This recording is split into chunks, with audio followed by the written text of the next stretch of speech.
shir jaraa'id oo ku qabtay xafiiskiisa maayarku xigeenka degmada Balligubadle ayaa waxa uu eedayn culus dusha uu ka saaray maayarka degmada Balligubadle eedayntaas oo ku salaysnayd aan habsamin socodkii shaqo ee dawladda hoose degmada Balligubadle sidii loogu talagalay aanay u socon waxa kale oo halkan dhibaato ballaaran ay soo food saareysay dadweynaha ku nool degmada Balligubadle taasoo uu maayarku markii hore yiri wadooyin baan banaynaya wax se uu baneeyay ma jiro jidad buu taray jidadka uu tarayna waxa uu ku gooyay tiinkaasina cabsi ballaaran ay dadweynaha degmada Balligubadle ku haya waxa weeye maayarku markuu doonayay wax yara qariyo ayuu ciid buu kiciyaa ma aha dadka in wadooyinka laga tiro tiin la dhigo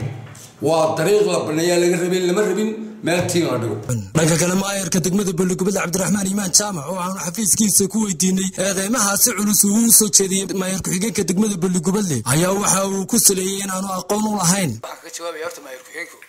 aqoontii maamulnimo ayaan lahayn markuu habeen hore website-ka waxa ku jiray wadooyin baa la xidho tiin baa la dhigay wadooyinka imika waan ku tusiyay inay wadooyinkaas furan yihiin wadaa ka marqaatiya waxaan u sheegayaa ummadda inaan wadooyinka wadno waxaan dhamaynay waxaan loo harsan yihiin maayar xigeenka waxa leeyahay isagu shaqadiisii ayaanu garanayn taasna waa nasiib daro laakiin anagu waxa la leeyahay anu xumaan oo uga jeedinaya media u marinaya dadka mas'uuliyiinta iyo media waxa la soo mariyo waxaan leeyahay shaqadaadu ka soo bax tan xidhana sheegaysa lafteeda adeeg ku sugaysaa oo ninka la doonayay baneeyo adiga anagu hawsha waan wadnaa imkana maraan wax ka sii weydiinay aqoonta ugu faanaya maayarku xigeenka degmada Balligubadle maayarka degmada Balligubadle ayaa waxa uu noo sheegay sida tan anu dugsi oo sadexeela secondary waa ka baxan